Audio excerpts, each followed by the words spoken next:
怎么？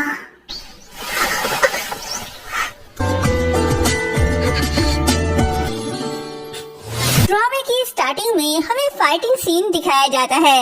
ये है इस ड्रामे का लीड एक्टर सुई। कुछ लोग उसे मार कर कह रहे होते हैं कि इतने दिनों बाद आखिरकार तुम्हें पकड़ लिया। मुझे लगता है कि तुम भूल गए हो कि इस जगह पर किसका हुक्म चलता है। तभी कोई दूर से उस पर गोली चलाता है। इससे पहले कि वो गोली सुई को लगती तभी कोई आकर उसे बचा लेता है और सुई की बजाय उसे गोली लग जाती है। ये है इस ड्रामे का सेकंड लीड एक्टर शी चौहान। दोनों जख्मी हालत में बिल्डिंग से नीचे गिर पड़ते हैं।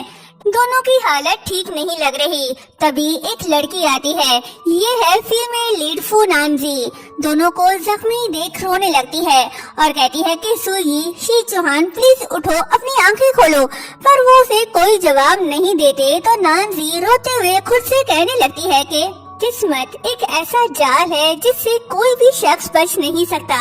चाहे हम कितनी ही कोशिशें क्यों ना कर लें, हम इस जाल को ना तोड़ सकते हैं और ना ही भाग सकते हैं। और जब ये रस्सी टूटती है और हम किस्मत के हाथों मजबूर हो जाएं, तो इसके बाद ना खत्म होने वाले डिक्लाइन का सामना करना पड़ता है। ये थी प्रेजेंट की कहानी। आखिर इससे पहले ऐसा क्या हुआ, ये जानने के लिए पास्ट में जाना पड़ेगा। कहानी 1 साल पीछे चली जाती है, जहां हमें सुई को दिखाया जाता है। सुई नंबर 1 फाइटर है। वो अकेले ही 10 लोगों को मार सकता है। वो सिटी का नंबर 1 किलर भी है। तभी वहां नानजी आती है और सुई से कहती है कि क्या तुम्हें वो मिलन गिफ्ट पसंद आया जो मैंने तुम्हें दिया था। ये सुन सुई उसका गला पकड़कर घसीटते हुए उसे ले जाता है और उसके बालों से हेयर स्टिक निकाल कर उसे हर्ट करने लगता है। नानजी का खून बह रहा है, लेकिन उसे जरा सी भी तकलीफ नहीं होती। वो मुस्कुराते हुए सुई से कहती है कि तुम मेरे सोच से भी ज्यादा हैंडसम हो। सुई कहता है कि किसी ने तुम्हारी जान की कीमत चुकाई है। नानजी कहती है तो तुम मुझे सीधा मार सकते हो। सुई कहता है कि तुमने जानबूझकर मुझे यहाँ बुलाया है। नानजी उसे पेपर दिखाकर कहती है कि क्या तुम जानना नहीं चाहते तुम्हारा ग्रुप कैसे खत्म हुआ। पेपर देख सुई सोचने लगता है कि इस पर तो ऑर्गेनाइजेशन का सील लगा हुआ है। फिर नानजी को छोड़कर कहता है कि मुझे समझ नहीं आ रहा तुम क्या कह रही हो।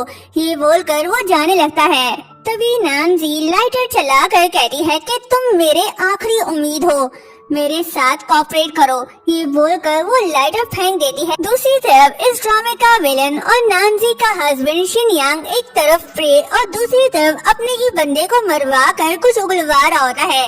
ये बंदा तो काफी जालिम है। तभी वहाँ उसका एक बंदा आता है और उसके कान में कहता है कि मिस्टर शिन, किसी ने आपकी सेकंड वाइफ और एक आदमी को साथ में देखा है। ये सुन शिनयांग गुस्से से वहाँ से जाने लगता है। दूसरी तरफ नानजी कहती है कि मैं 3 गिनती हूँ, तुम्हारे पास ज्यादा समय नहीं है। तभी ब्लास्ट होता है। सुई नानजी को बचाकर उसे अपनी बाहों में पकड़ लेता है और खुद जख्मी हो जाता है। नानजी कहती है कि मुझे पता था तुम वापस आओगे और मुझे प्रोटेक्ट करोगे। सुई कहता है कि तुम्हें बचाना मेरी तरफ से कोऑपरेशन का रिटर्न गिफ्ट है। फाइनली सुई बॉडीगार्ड बनने के लिए मान गया। नानजी उसे अपने घर ले आती है और कहती है कि अब से तुम मेरे बॉडीगार्ड बनकर रहोगे। नानजी काम की बात कर रही होती है तो सुई उसे कोट पहना कर कहता है कि इसे पहनो, ठंड लग जाएगी। ये सुन नानजी उसे प्यार से देखने लगती है। तभी वहाँ शी चौहान आता है। वो दोनों को ऐसे देख कहता है कि अनफॉर्चुनेटली मैं वापस आ गया। उसे देख नानजी उसे पूछती है कि तुम अवरोध से स्टडी कंप्लीट करके वापस आ भी गए। शी चौहान उसे इग्नोर करके सुई के पास जाता है। शिनयांग भी वहाँ आ जाता है। नानजी शरीफजादी बन जाती है। शी चौहान सुई को देखते हुए उससे पूछता है कि अब इस नए नमूने का क्या नाम है। सुई उसे अपना नाम बताता है तो शी चौहान कहता है कि सुई बड़े ही एरोगेंट हो। शिनयांग का मूड ठीक नहीं है। वो नानजी से कहता है कि तुम अभी अभी हॉस्पिटल से डिस्चार्ज हुई हो और तुरंत ही लड़कों के बीच रहने लग गई हो। ये बोलकर वो उसे खींचकर अपने साथ ले जाता है। सुई चाहकर भी कुछ नहीं कर पाता। नानजी बात ले रही होती है, तभी मेड आती है और कहती है कि मैडम जल्दी करें, मास्टर और उसके गेस्ट आपका स्टडी रूम में वेट कर रहे हैं। नानजी उसकी वाइफ कम बट फुतली ज्यादा है। शिनयांग इससे जो भी कहेगा नानजी को ना चाहकर भी वो करना होगा। वो रेडी होकर शिनयांग और उसके गेस्ट को एंटरटेन करने के लिए बुक रीड करती है। शिनयांग अपनी मस्ती में लगा होता है, दूर से सूर्य ये सब देख रहा होता है। शिनयांग की गेस्ट उससे पूछती है कि मास्टर मैं ज्यादा काबिल हूँ या बुक रीड करने वाली तुम्हारी वाइफ। शिनयांग कहता है कि वो तुम्हारे आगे कुछ भी नहीं। ये सारी बातें नानजी इग्नोर करके बुक रीड करने लगती है। ठक ठक की आवाज गूंज रही है, धमाके और शोर की आवाज हर तरफ फैल गई है। तभी फ्लैशबैक दिखाया जाता है। नानजी जब छोटी थी तो किसी ने उसके आंखों के सामने बेरहमी से उसके पेरेंट्स को मार दिया था। वो और कोई नहीं शिनयांग था। रिवेंज लेने के लिए नानजी ने इससे शादी की और सूर्य को अपनी तरफ कर लिया ताकि वो अपने पेरेंट्स का बदला ले सके। शिनयांग उसे देखते हुए कहता है कि नानजी तुम हमेशा चिड़िया की तरह मेरे पिंजरे में कैद रहोगी, जहाँ खड़े रहना भी तुम्हारे लिए मुश्किल बन जाएगा। सूर्य ये सब देख बर्दाश्त कर रहा होता है। वो अंदर जाना तो चाहता है पर जा नहीं सकता, क्योंकि नानजी ने उससे कहा था कि याद रखना आज रात तुम जो कुछ भी देखो पर अंदर मत आना। इस वजह से सूर्य अंदर नहीं जाता। नेक्स्ट सीन में नानजी दुखी होकर घर से बाहर निकलती है। तेज बारिश हो रही है। सूर्य भी वहीं होता है। वो उसे कहता है कि मैं तुम्हारी हेल्प कर सकता हूँ उसे मारने में। नानजी कहती है कि ये उसके लिए कम सजा है। मैं ये चाहती हूँ कि वो नर्क में रहने का मजा चखे। सूर्य उसे कोट पहनाता है और अम्ब्रेला से कवर करके कहता है तो फिर कभी भी दुश्मन के सामने झुकना मत। ये सुन नानजी उसे देखने लगती है। सूर्य उसे अपने घर ले जा रहा होता है। नानजी बात ले रही है और उसे कुछ फ्लैशबैक भी याद आ रहे होते हैं, जिस वजह से वो थोड़ी डरी होती है। सूर्य ठंड से बचने के लिए उसके लिए अपने हाथों से हर्बल टी बनाकर ले आता है। तभी वो नानजी को देखता है जब बात ले रही है तो वो शर्मा कर मुंडी पीछे मोड़ लेता है। नानजी बात लेकर बाहर आती है और सूर्य को देख पूछती है कि तुम यहाँ क्या कर रहे हो। सूर्य जवाब देने के लिए पीछे मुड़ता है तो नानजी को देख उसकी दिल की धड़कनें तेज होने लगती हैं। वो उससे नजरें चुराने लगता है और कहता है कि मैं तुम्हें ये हर्बल टी देने आया हूँ। ये सुन नानजी मुस्कुरा देती है और सीड्यूस करने के लिए उसके क्लोज जाती है। सूर्य ठहरा शरीफ ज्यादा बेचारा घबराने लगता है, लेकिन नानजी ठहरी उसकी दीवानी। वो उसके काफी क्लोज होने लगती है, लेकिन सूर्य अपना मुंह फेर लेता है तो नानजी कहती है क्यों, तुम सब लड़के मुझसे यही तो चाहते हो। सूर्य उसे कोई जवाब नहीं देता। उसके ड्रेस को ठीक करा होता है तो उसे फील होता है कि नानजी की बॉडी गर्म है। वो उसके फॉरहेड को चेक करता है तो पता चलता है कि उसे फीवर है और कहता है कि तुम्हारा फेस तो इतना गर्म है, तुम्हें तो फीवर है, कहीं उस स्मोक की वजह से तो नहीं जो स्टडी रूम में था। ये सुन नानजी उसका हाथ खुद से हटाकर दूर होकर कहती है कि मुझे अभी काफी घुटन फील हो रहा है, इसलिए तुम यहाँ से चले जाओ, जितना दूर जा सकते हो उतना दूर। ये सुन सूर्य इमोशनल होता है, खुद को कोस कर उससे कहता है कि मैंने तुम्हारे लिए अदरक वाली चाय बनाई है, तुम बारिश में भीग गई थी तो इसे गरम गरम पी लो। नानजी कप उठाकर उसे थैंक्स कहती है। जब सूर्य जाने लगता है तो नानजी उससे पूछती है कि क्या तुम मेरे साथ रह सकते हो, मुझे बहुत डर लग रहा है। सूर्य मान जाता है और वो उसके पास रहता है। नेक्स्ट सीन में सूर्य नानजी के सोने के बाद खुद भी वहाँ सो जाता है। तभी नानजी की आंख खुलती है तो देखती है कि सूर्य सो रहा है। वो सोचती है कि क्या ये सो गया, तुम इस तरह भी सो सकते हो। फिर उसे टच करके आंखें बंद कर लेती है। सूर्य नहीं जागता। वो फिर से उसे टच करती है, तभी सूर्य उसका हाथ पकड़ लेता है और उसके काफी क्लोज हो जाता है। नानजी नर्वस होने लगती है और कुछ और समझ लेती है तो सूर्य हंस पड़ता है और कहता है कि तुम अपनी आंखें क्यों बंद करी हो। ये बोलकर उससे दूर होता है। नानजी हुई शर्मिंदा। सूर्य कहता है कि काफी रात हो गई है, सो जाओ। नेक्स्ट सीन में नानजी सो रही होती है। सूर्य उसके पास बैठा होता है और पास्ट को याद कर रहा होता है। जब सूर्य छोटा था तो पैसों की खातिर उसके बाप ने उसे बेच दिया था, क्योंकि उसका डैड गैम्बलर था। सुई रोता रहा और डैड से भीख मांगता रहा कि वो उसे ना सेल करे, लेकिन बेरहम बाप ने एक ना सुनी, उसे और उसकी मॉम को बेच दिया। जिन लोगों ने उसे खरीदा था वो लोग उसके साथ अच्छा बिहेव नहीं करते थे और काफी ठंड में भी उसे बाहर रखते थे। तभी एक छोटी बच्ची सुई के पास आती है और म्यूजिक बॉक्स दिखाकर कहती है कि इस चीज को म्यूजिक बॉक्स कहा जाता है। मेरी मॉम ने कहा है कि ये लिटिल हॉर्स उन लोगों को दूर भगाएगा जो हमें दुखी करते हैं। सुई वो लेने की बजाय फेंक कर कहता है कि लाड प्यार से पलने वाली बेवकूफ शहजादी, कोई गधा ही इस बकवास बातों पर यकीन करेगा। उसकी इस हरकत से छोटी बच्ची रोते हुए कहती है कि तुम बहुत बुरे इंसान हो। वो बच्ची और कोई नहीं नानजी ही थी। प्रेजेंट में सुई सोचता है कि नानजी, एक्चुअली पहली बार मिलने पर ही मैंने तुम्हें पहचान लिया था। अब से मैं तुम्हें प्रोटेक्ट करूंगा, तुम्हें हर्ट करने वालों को तुमसे दूर कर दूंगा। नेक्स्ट मॉर्निंग नानजी नींद से उठती है तो देखती है कि सुई सोया हुआ है। उसे देख सोचने लगती है कि तुम कोई ख्वाब देख रहे हो, पता नहीं तुम क्या ड्रीम देख रहे हो। फिर उसके फेस को टच करते हुए सोचती है कि तुम इतने गुस्से और टेंशन में क्यों दिख रहे हो। तभी सुई जाग जाता है। नानजी फौरन से पीछे हटने लगती है, पर तभी उसके बाल सुई के बटन से उलझ जाते हैं। वो सुलझाने की कोशिश करती है, नानजी से नहीं हो पाता तो सुई उसे पकड़कर हक करता है। दोनों की दिल की धड़कनें तेज होती हैं। सुई फौरन उसके बाल सुलझा लेता है और कहता है कि ये हो गया। नानजी कहती है ठीक है, फिर मुझे कहीं जाना है, तुम भी मेरे साथ चलो। ये बोलकर वो चली जाती है। सुई मुस्कुराने लगता है। दूसरी तरफ शिनयांग का बंदा उसे बता रहा होता है कि मास्टर, हमारे लोगों ने पता लगाया कि आपकी सेकंड वाइफ का उसके बॉडीगार्ड के साथ बेहद करीबी रिश्ता था। दोनों एक दूसरे के काफी क्लोज भी थे। ये सुन शिनयांग भड़क जाता है और कहता है तो फिर उसे मार डालो। आधी रात हो गई। सुई अपने घर जा रहा होता है। कोई उसका पीछा कर रहा है। सुई को शक हो जाता है कि कोई उसे फॉलो कर रहा है।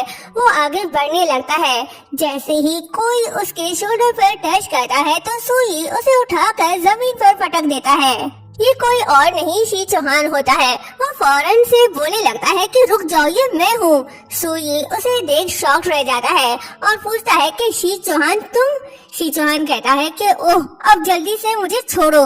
सुई उसे अपने ठिकाने ले आता है। उस जगह को देख शी चौहान कहता है कि घर में अच्छी खासी जगह है, तुम फिर भी यहाँ रह रहे हो। सुई कहता है कि चुप बैठो वरना चले जाओ यहाँ से। शी चौहान सोचता है कि उफ, इतने गुस्से में। सुई उसकी मरम पट्टी करने लगता है। शी चौहान को दर्द होता है। वो बार बार पीछे हट रहा होता है तो सुई कहता है कि बर्दाश्त करो। शी चौहान कहता है कि इंसान हूँ, तकलीफ तो होगी ना। फिर सोचता है कि मैंने इसे नानजी के साथ इतना हार्श कभी नहीं देखा। सुई कहता है कि मरहम पट्टी हो गई है, अब तुम जा सकते हो। वो जाने लगता है तो शी चौहान कहता है क्या तुम्हारे अंदर इंसानियत नाम की चीज नहीं है? मैं इंजर्ड हो चुका हूँ और बाहर बहुत तेज बारिश भी हो रही है। सुई कहता है तो मैं क्या करूँ? शी चौहान उसे देखते हुए सोचता है कि सुई, क्या तुम्हें मैं याद नहीं? तभी फ्लैशबैक दिखाया जाता है। कुछ लोग शी चौहान को बुली कर रहे होते हैं और उससे पैसे मांग रहे होते हैं। शी चौहान उन्हें नहीं देता। वो उसे फिर से मारने ही वाले होते हैं। तभी वहाँ सुई फेस हाइड करके आता है और एक एक करके सबको मार कर शी चौहान के पास जाता है।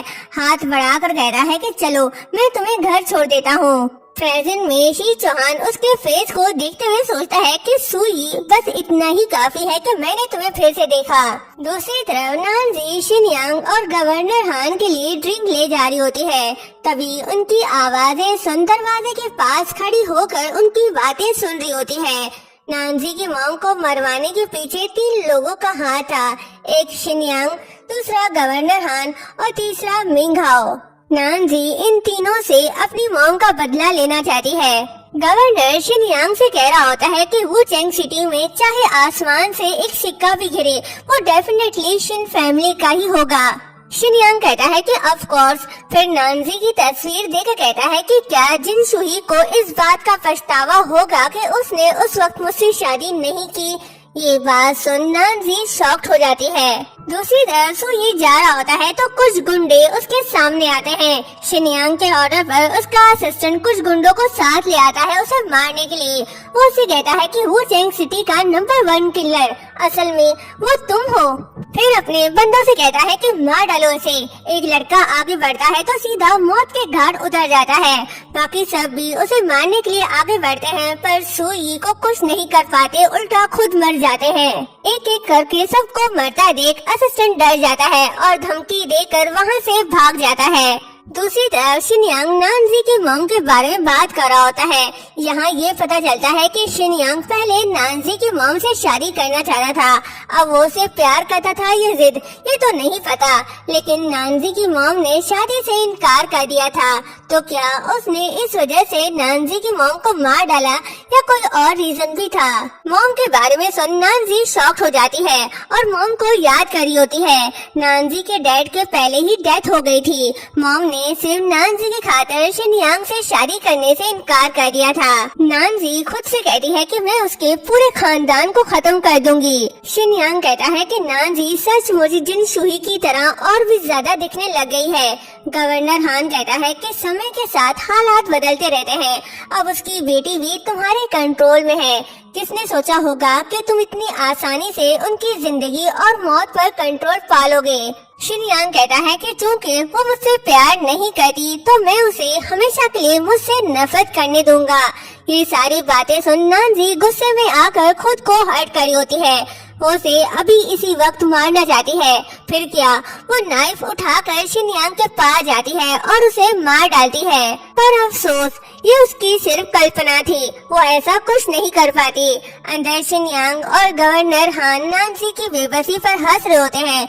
उनकी हंसी की आवाज सुन नानजी जैसे ही उनको मारने के लिए अंदर जा रही होती है तभी सुई आता है। वो उसका हाथ पकड़ कर कहता है कि नानजी ये नाइफ मुझे दो। वो उससे नाइफ लेकर साइड पर रख देता है और उसे जैकेट पहनाता है। तभी नानजी उसे हक कर लेती है। शिनयांग को बाहर से आवाज आती है। गवर्नर हान कहता है कि बाहर कोई है। सुई ये सुन लेता है। शिनयांग जैसे ही बाहर आता है तो सुई नानजी के साथ छुप जाता है। जब बाहर कोई नहीं दिखता तो शिनयांग वापस चला जाता है। नेक्स्ट सीन में सुई नानजी के हाथ की मरहम पट्टी कर रहा होता है। चोट तो नानजी को लगी पर दर्द सुई को हो रहा होता है। वो रोते हुए उसे फर्स्ट एड कर रहा होता है। उसे रोता देख नानजी दर्द का ड्रामा करती है तो सुई कहता है कि क्या हुआ, तुम्हें दर्द हो रहा है? सॉरी। नानजी हंस पड़ी है तो सुई पूछता है कि तुम हंस क्यों रही हो, क्या मेरे चेहरे पर कुछ लगा हुआ है?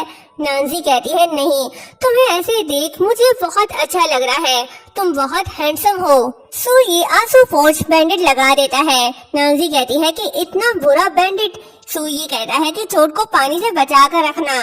नानजी उसे देखते हुए सोचती है कि मैं बस ये जानना चाहती हूँ कि आखिर ये असैसिन क्यों बना।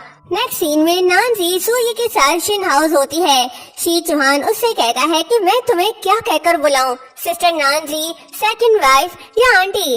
नानजी कहती है कि मुझे फर्क नहीं पड़ता तुम मुझे किस नाम से बुलाना चाहते हो, तुम्हारी मर्जी, जो तुम्हें ठीक लगे, बस तुम खुश रहो। शी चौहान कहता है ये भी सही है, तुम तो वैसे भी ज्यादा पसंदीदा नहीं हो।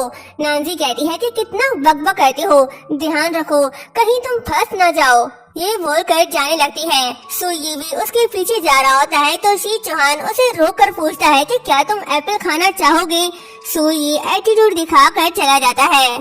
शी चौहान कहता है कि बेवकूफ, किसी को पसंद करना बुरा नहीं, लेकिन तुम शादीशुदा औरत को क्यों पसंद कर रहे हो? नेक्स्ट सीन में शी चौहान सुई को अपने साथ ले आता है और कहता है कि नानजी के साथ पूरा दिन उसके पीछे घूमना कितना बोरिंग होता होगा ना, मैं तुम्हें कुछ मजेदार चीज दिखाता हूँ, आओ बैठो।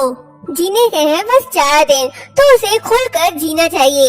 ये बोलकर वो स्ट्रॉन्ग ड्रिंक बनाने लगता है। ये देख सुई घबराने लगता है। शी चौहान उसे ड्रिंक देता है तो सुई कहता है कि नहीं नहीं, मैं इसे नहीं पी सकता, ये मेरे बस की बात नहीं। शी चौहान कहता है कि लड़कों को कभी भी ये नहीं कहना चाहिए कि वो कुछ नहीं कर सकते। ये बोलकर वो उसे ड्रिंक पिलाने लगता है। एक गिलास पीते ही सुई टल्ली हो जाता है। शी चौहान कहता है कि सुई क्या हुआ तुम्हें? सुई कहता है कि मुझे टच मत करो। शी चौहान कहता है कि तुम एक गिलास में कैसे टल्ली हो सकते हो? सुई नशे में होता है तो शी चौहान उसे बाहों में उठा कर ले जा रहा होता है। नेक्स्ट डे नानजी बड़े ही रोमांटिक तरीके से सुई का टाई बांध रही होती है। सुई घबराने लगता है और नानजी से पूछता है कि तुम अचानक यहाँ कैसे आ गई। तो नानजी टाई पकड़कर उसे अपने करीब करके कहती है कि ऑफ कोर्स मैं तुम्हारे एबिलिटीज का एडवांटेज उठाने आई हूँ। सुई उसके बैग में नाइफ डालकर कहता है कि मैं ये नाइफ तुम्हें गिफ्ट में दे रहा हूँ, ये तुम्हारे प्रोटेक्शन में हेल्प करेगा। नानजी पूछती है कि तुम्हें मेरी फिक्र हो रही है। ये सुन सुई मुस्कुराने लगता है तो नानजी कहती है ठीक है मैं समझ गई, मैं हमेशा इसे अपने पास रखूंगी। ये बोलकर दोनों वहाँ से निकलकर सीधा बार पहुँच जाते हैं क्योंकि गवर्नर हान की गर्लफ्रेंड शहर की सबसे फेमस डांसर है।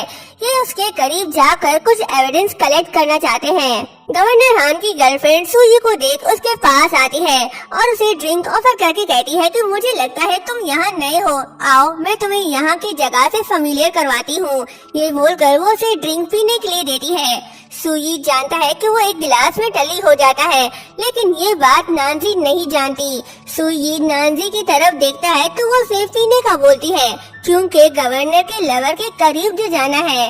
फिर क्या, सुई को वो पीना पड़ता है। एक घूंट पीते ही वो टल्ली हो जाता है क्योंकि उसमें कुछ मिला होता है। सुई सोचता है कि इस ड्रिंक में कुछ तो मसला है। फिर गवर्नर की गर्लफ्रेंड से कहता है कि चलो किसी शांत जगह चलते हैं।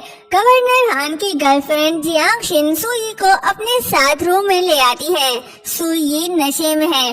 प्लान था इससे कुछ उगलवाने का, पर ऐसा कुछ नहीं होता। जियांग शिन उसके क्लोज जाकर कहती है कि मिस्टर हान की प्रेडिक्शन सही निकली, तुम सच में मुझे ढूंढने आए हो। सुई पूछता है कि उस ड्रिंक में क्या था। जियांग शिन कहती है कि ये तो करना ही था, आज रात हार्बर में बिग बिजनेस डील होने वाला है, ये तुम्हारे हाथों कैसे बर्बाद होने दे सकते हैं। फिर उसके क्लोज जाकर कहती है कि कहीं ये तुम्हारा फर्स्ट टाइम तो नहीं, फिक्र मत करो मैं तुम्हें सब सिखा दूंगी। सुई जानबूझकर खुद को हर्ट कर रहा होता है ताकि वो बेहोश ना हो, पर जियांग शिन उसके और क्लोज जा रही होती है तो सुई मौका देख उसे बेहोश कर देता है और वहाँ से निकल पड़ता है। दूसरी तरफ मिस्टर हान को दिखाया जाता है जो बड़ा ही खुश दिखाई दे रहा है क्योंकि बिजनेस डील जो अच्छे से हो गई। तभी वहाँ नानजी आती है। हान उसे देख कहता है कि फू नानजी, तुम तो बड़ी आसानी से खुद चलकर मेरे दरवाजे पर आई हो। नानजी कहती है कि अगर मैं ना आती तो तुम्हें नर्क में कैसे भेज सकती थी। ये बोलकर वो ड्रिंक पीने लगती है। तभी मिस्टर हान उसके हाथ से गिलास छीन खुद पी लेता है। इस बेवकूफ को ये नहीं पता कि इसने अपनी मौत पी है। वो उससे कहता है कि क्या तुम्हें लगता है कि तुम मुझे मार सकती हो। नानजी कहती है कि मैं नहीं मार सकती, लेकिन अगर तुम सुसाइड कर लो तो क्या होगा। हान कुछ कहने ही वाला होता है तभी फोन की घंटी बजती है। हान जाकर फोन उठाता है तो आगे से असिस्टेंट उससे कहता है कि एक लड़का ब्लैक ड्रेस पहने हुआ था, उसने अकाउंट बुक चुरा ली और हमारे सामान को भी कंट्रोल कर लिया। ये सुन हान शॉक्ड होता है। तभी उसे ब्लड वोमिटिंग होने लगती है। वो नानजी को देखने लगता है। तभी दिखाया जाता है कि नानजी के पास जो रोज था उसके अंदर ही पॉइजन था जो ड्रिंक पीने से पहले उसने डाल दिया था और वही ड्रिंक हान ने पी लिया था। हान समझ जाता है कि उस ड्रिंक में कोई गड़बड़ थी। नानजी मुस्कुराते हुए उससे कहती है कि एंटिंग की स्मगलिंग, क्राइम के डर से जहर पीकर सुसाइड करना कितना अच्छा बहाना है ना। तभी हान उसका गला दबाकर घसीटते हुए ले जाता है और कहता है कि घटिया औरत, मुझे तुम्हें उसी वक्त मार देना चाहिए था, अब मरो तुम। दूसरी तरफ सुई अपना काम करके भाग रहा होता है। हान के लोग उसके पीछे पड़े होते हैं क्योंकि उसके पास अकाउंट बुक है। वो किसी भी हाल में उसे पाना चाहते हैं और सुई को मारना, क्योंकि अगर ये किसी के हाथ लग गया तो सब बर्बाद हो जाएगा। सुई उनसे बचकर भाग रहा होता है। तभी कोई उस पर गोली चलाता है। सुई जख्मी होकर गिर पड़ता है, लेकिन हिम्मत करके आगे बढ़ने लगता है क्योंकि उसे नानजी के पास जाना है, उसे प्रोटेक्ट करना है। दूसरी तरफ हान नानजी का गला दबाकर उसे मार रहा होता है।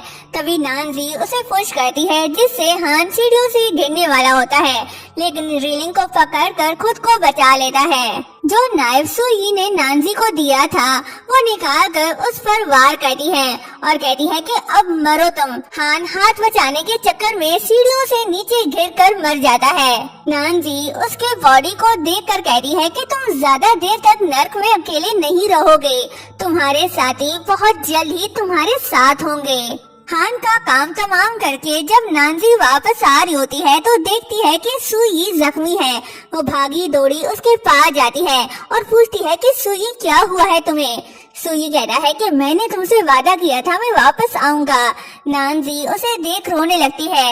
नानजी के शूज सुई के खून से खराब हो जाते हैं। ये देख सुई उसे साफ करने लगता है और कहता है कि सॉरी मैंने तुम्हारे शूज गंदे कर दिए। ये सुन नानजी उसे हग कर लेती है। नेक्स्ट सीन में नानजी उसे उसके घर ले आती है। सुई को गोली लगी है, जान बचाने के लिए बुलेट को निकालना जरूरी है। सुई मुंह पर कपड़ा रख कर खुद बुलेट निकालने लगता है। तभी नानजी कहती है कि लाओ मुझे दो मैं निकालती हूँ। नानजी ने कह तो दिया लेकिन वो करने से डरी होती है, उसके हाथ कांप रहे होते हैं। तो ये देख सुई उसका हाथ पकड़कर कहता है कि सब ठीक है तुम डरो नहीं। नानजी हिम्मत करके बुलेट को निकालने लगती है। सुई को तकलीफ तो हो रही है लेकिन वो चिल्लाता नहीं और ना ही नानजी को फील होने देता है कि उसे तकलीफ हो रही है, क्योंकि वो नानजी को परेशान नहीं करना चाहता। नानजी पूछती है क्या तुम्हें पेन हो रहा है, तो सुई झूठ कहता है नहीं। नानजी बुलेट निकाल कर उसका बैंडेज कर देती है। सुई की हालत ठीक नहीं है क्योंकि जियांगशिन ने उसे स्ट्रॉन्ग ड्रिंक जो पिलाया था वो नशा अभी तक नहीं उतरा। सुई खुद पर कंट्रोल करने की कोशिश तो करता है पर उससे हो नहीं पाता।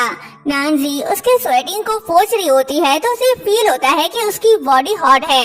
वो पूछती है कि तुम्हारी बॉडी इतनी गर्म क्यों है। तभी सुई उसे कहता है कि चली जाओ यहाँ से वरना मैं तुम्हें हर्ट कर दूंगा।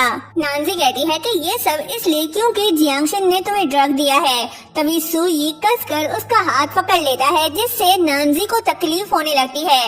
नानजी कहती है कि सुई छोड़ो मेरा हाथ, तुम मुझे हर्ट कर रहे हो। ये सुन सुई उसका हाथ छोड़ देता है और कहता है कि चली जाओ यहाँ से। नानजी नहीं जाती, वो उसकी केयर करने लगती है और पूछती है कि क्या तुम अब ठीक हो। सुई की हालत ठीक नहीं है। वो उसके हाथ को पुश करके कहता है कि तुमने सुना नहीं मैंने क्या कहा, चली जाओ यहाँ से वरना मैं तुम्हें हर्ट कर दूंगा। नानजी कहती है कि वो मैं ही हूँ जिसने तुम्हें ये सब करने के लिए फोर्स किया और तुम्हें इस कंडीशन तक पहुँचाया, मुझे तुम्हारी रिस्पॉन्सिबिलिटी लेनी चाहिए। सुई कहता है कि तुम्हें पता भी है तुम क्या कह रही हो। नानजी कहती है कि मैं पूरी तरह से होश में हूँ, मैं जानती हूँ मैं क्या बोल रही हूँ। ये सुन सुई उसके क्लोज आता है और उससे माफी मांग कर कहता है कि ये तुम्हारे साथ अनफेयर है। फिर कहता है कि मैं ठीक हूँ, बस मुझे कुछ देर तक ऐसे ही हक करने दो। नेक्स्ट सीन में सुई नींद में डरा होता है। वो सपने में मास्क पहने एक लड़के को देखता है जो नानजी के पेरेंट्स को मारा होता है। अब ये कौन है आगे ही पता चलेगा। सुई नींद में चिल्ला रहा होता है। उसकी आवाज सुन नानजी उसके पास आती है। वो देखती है कि सुई डरा हुआ है तो वो उसके पास जाकर बैठ जाती है और उसे जगाने लगती है। तभी अचानक से सुई उठता है और नानजी को कोई और समझकर हर्ट कर रहा होता है। नानजी डर जाती है। कुछ देर बाद सुई को एहसास होता है कि वो नानजी को हर्ट कर रहा है। फिर वो उसे छोड़कर सॉरी कहता है। नानजी वहाँ से चली जाती है। नेक्स्ट सीन में सुई के हाथ में वही म्यूजिक बॉक्स होता है जो बचपन में नानजी ने उसे दिया था। उसे देख वो सोचने लगता है कि नानजी मुझे माफ कर दो कि मैं सच बोलने की हिम्मत नहीं कर पाया। मैं खुद गर्ज और एक मतलबी इंसान हूँ। मैं तो बस इतना चाहता हूँ कि तुम्हारी जिंदगी के कुछ पल मेरे हों, यही मेरे लिए काफी है। तभी दिखाया जाता है कि फेस हाइड किए जो लड़का था वो कोई और नहीं सुई था जो शिनयांग के लिए काम कर रहा था। दूसरी तरफ शिनयांग का असिस्टेंट उसे आकर बताता है कि मास्टर हमें ये पता चला है कि जनरल हान की मौत के पीछे आपकी सेकंड वाइफ का हाथ है। ये सुन शिनयांग सोचता है कि पिंजरे में बंद चिड़िया अपने मालिक को काटना चाहती है। इसी के साथ पास्ट के कुछ सीन दिखाए जाते हैं। शिनयांग, जनरल हान और उसके दोस्त साथ में बातें कर रहे होते हैं तो नानजी उनकी सारी बातें सुन लेती है। प्रेजेंट में शिनयांग गुस्सा होकर अपने असिस्टेंट से कहता है कि क्या अब भी कुछ बाकी रह गया है। ये लोग कभी भी सुधरने नहीं वाले, अब कुछ करना होगा। इतने सालों तक इस घटिया लड़की को जिंदा रखना भी बहुत बड़ा फेवर था। अब वक्त आ गया है इसे अपने पेरेंट्स के पास भेजने का। तभी वहाँ शी चौहान आता है। वो ये सारी बातें सुन शॉक्ड हो जाता है और कहता है कि नानजी के पेरेंट्स के साथ जो कुछ भी हुआ उन सब में मेरे डैड का हाथ था। शी चौहान को अपने डैड की सच्चाई पता चल गई है। देखते हैं आगे क्या होगा।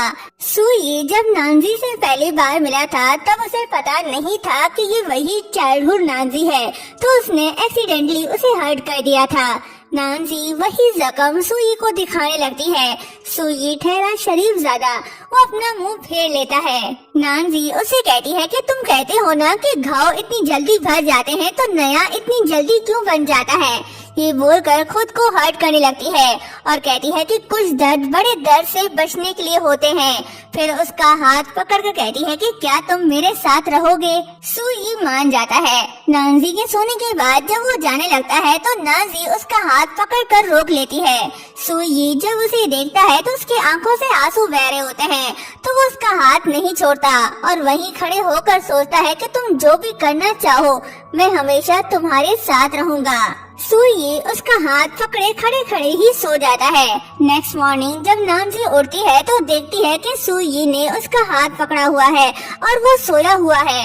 वो उसे देखने लगती है। तभी सुई जागता है तो नानजी फौरन से अपना हाथ दूर कर लेती है और कहती है कि तुम यहाँ सारी रात कैसे खड़े रहे। सुई कहता है कि मैं सिर्फ ये चाहता हूँ कि तुम्हें पता चले कि मैं यहाँ हूँ। तभी नानजी की नजर उसके हाथ पर लगे चोट पे पड़ती है। वो परेशान होकर पूछती है कि तुम्हारे हाथ पर ये चोट कैसे आई। सुई ये सच नहीं बताता। वो कहता है कि ये एक्सीडेंटली लग गया, जबकि इसे ये चोट खुद को कंट्रोल करने पर आई ताकि वो नशे में ना हो। दोनों एक दूसरे से कुछ कहना तो चाहते हैं पर कह नहीं पाते।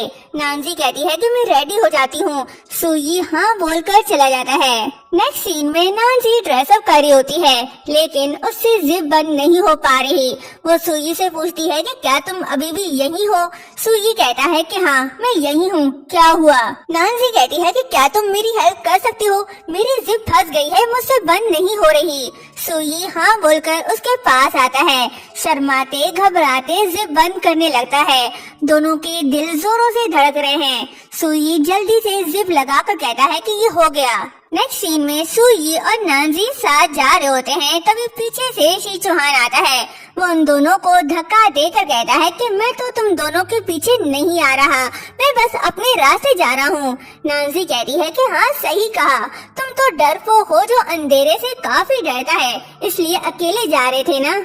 शी चौहान कहता है कि ये तो बचपन की बात है, तब मैं बच्चा था, अब मैं बड़ा हो गया हूँ और ब्रेव भी। नानजी कहती है कि हाँ ठीक है, मुझे तुम पर ट्रस्ट है। उनकी बातें सुन सुई मुस्कुराने लगता है। तभी नानजी सुई के बालों को टच करती है।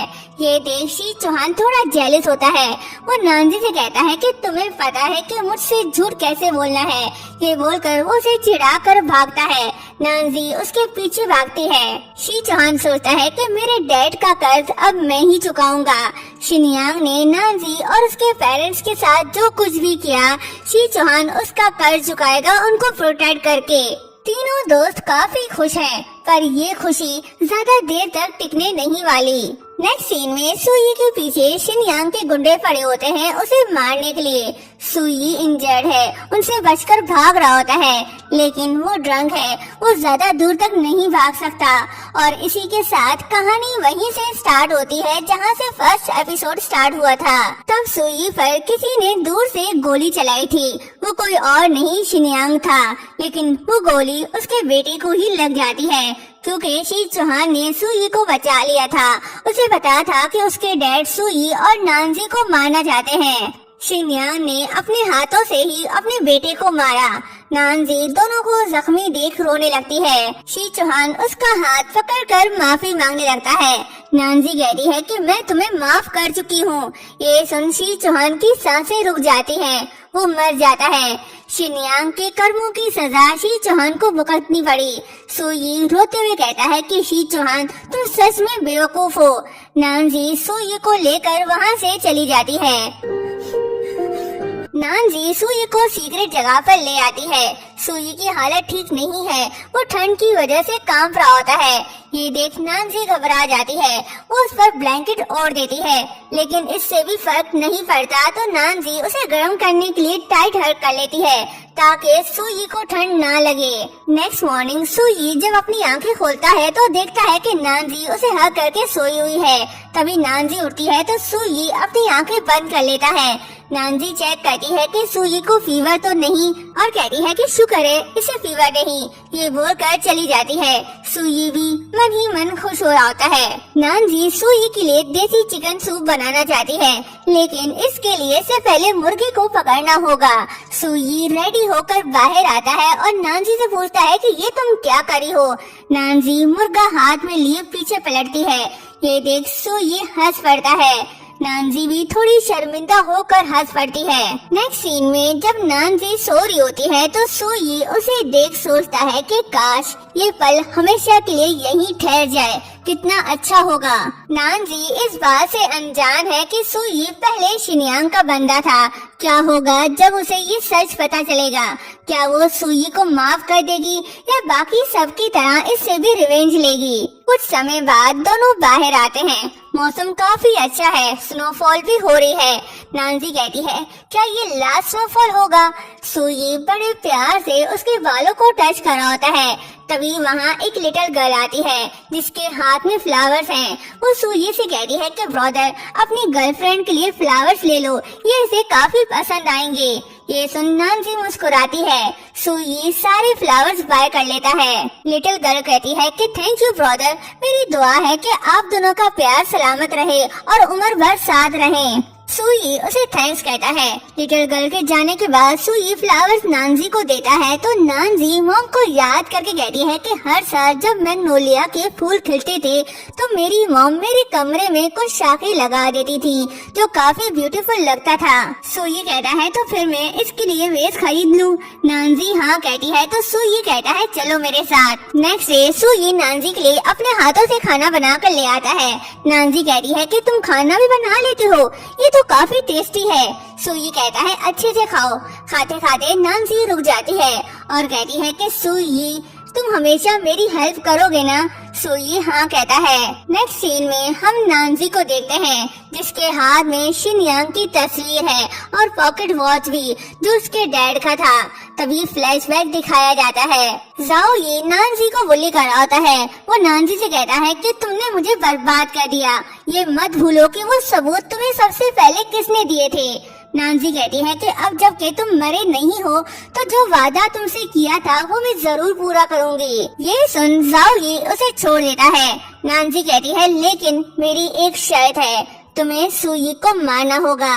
इसका मतलब नानजी को सच पता चल चुका है। उसके पेरेंट्स को जिस बंदे ने मारा था वो सुई था। उसने वो सब शिनयांग के ऑर्डर पर किया। कहानी आगे काफी इंटरेस्टिंग होने वाली है। देखते हैं क्या नानजी सुई को माफ करके उसे एक और चांस देगी या अपने पेरेंट्स का बदला लेगी। नेक्स्ट पार्ट देखना मत भूलिएगा। Thank you so much. Nanji सोचती है कि अब सब कुछ खत्म करने का समय आ गया है। सुई तुम यही डिजर्व करते हो। दूसरी तरफ सुई शिनयांग के हाथ लग जाता है। वो उसे बांध कर पीट रहा होता है और कहता है कि तुम लोगों ने मेरे नाक के नीचे बड़े बड़े काम कर लिए हैं, तुम्हें क्या लगा तुम मुझसे बच जाओगे? ये सुन सुई हंस पड़ता है और कहता है कि तुमने जो किया वो कम था, तुम कुछ भी नहीं कर सकते। ये सुन शिनयांग गुस्सा होता है, उसे और ज्यादा पीटने लगता है और कहता है कि क्या तुम भूल गए फू हाउस में कत्लेआम? तुम तो एक खूनी हो। फू नानजी को ये कैसे नहीं पता? हर तरफ कत्लेआम, वो खून की तेज बदबू, तुम ये कभी नहीं भूल सकते। सुई अपने हाथ खोलने की कोशिश कर रहा है। शिनयांग डंडा फेंक अपने बंदे से गन मांगता है और कहता है कि तुम और तुम्हारा वो घटिया ग्रुप, तुम्हें मार डालना एक चोटी को मारने से भी ज्यादा आसान है। ये बोलकर वो उसे मारने ही वाला होता है। तभी सुई अपने हाथ खोल शिनयांग से गन छीन उसे लात मारता है और शूट करता है। तभी असिस्टेंट सामने आकर उसे बचा लेता है। शिनयांग वहाँ से भागने लगता है लेकिन सुई उसके पैर पर गोली मार देता है। शिनयांग गिर पड़ता है। तभी वहाँ नानजी आती है। शिनयांग उसे देख कहता है कि फू नानजी, तुम मुझे मार नहीं सकती, इस जगह पर सिर्फ मेरा राज है, अगर तुमने मुझे हाथ भी लगाया तो तुम भी जिंदा नहीं बच पाओगी। ये सुन नानजी हंस पड़ती है और उसे हर्ट करके कहती है कि ऑफ कोर्स मैं तुम्हें इतनी आसानी से मरने नहीं दूंगी जब तक तुम्हारी जिंदगी मौत से ही बदतर नहीं हो जाती। मुझे चैन तभी मिलेगा जब तुम मेरी तरह दर्द में डूबोगे, तभी मेरा बदला पूरा होगा और मेरे पेरेंट्स की आत्मा को शांति मिलेगी। शिनयांग कहता है कि तुम क्या करने वाली हो?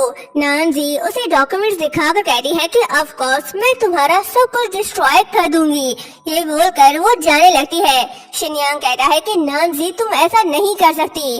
नानजी कहती है कि नर्क में तुम्हारा स्वागत है। नेक्स्ट सीन में सुई और नानजी साथ जा रहे होते हैं। नानजी सुई से पूछती है कि जब तुमने मुझे पहली बार देखा था तब तुमने मुझे पहचान लिया था, है ना? सुई हाँ कहता है। नानजी कहती है तो क्या तुम्हें लगता है कि वापस आकर मुझे बचाना तुम्हारी गलतियों का कफारा होगा? सुई उसकी इस बात का कोई जवाब नहीं देता क्योंकि वो जानता है कि वो उसका गुनहगार है। वो उसे कहता है कि तुम्हारे शूज गंदे हो गए हैं। वो बैठकर उसके शूज साफ करने लगता है तो नानजी पीछे हटकर कहती है कि शुरुआत से ही ये एक जाल था, तुम सिर्फ एक मोहरा थे, लेकिन मुझे ये पता नहीं था कि ये बेनाम हथियारा कितना जबरदस्त है, यहाँ तक कि शिनयांग भी तुम्हें नहीं मार सका। सुई सर झुकाकर उसे माफी मांगने लगती है। क्या नानजी सुई को माफ कर देगी? नेक्स्ट पार्ट देखना मत भूलना। चैनल को सब्सक्राइब और वीडियो को लाइक शेयर करना भी मत भूलिएगा। Thank you so much.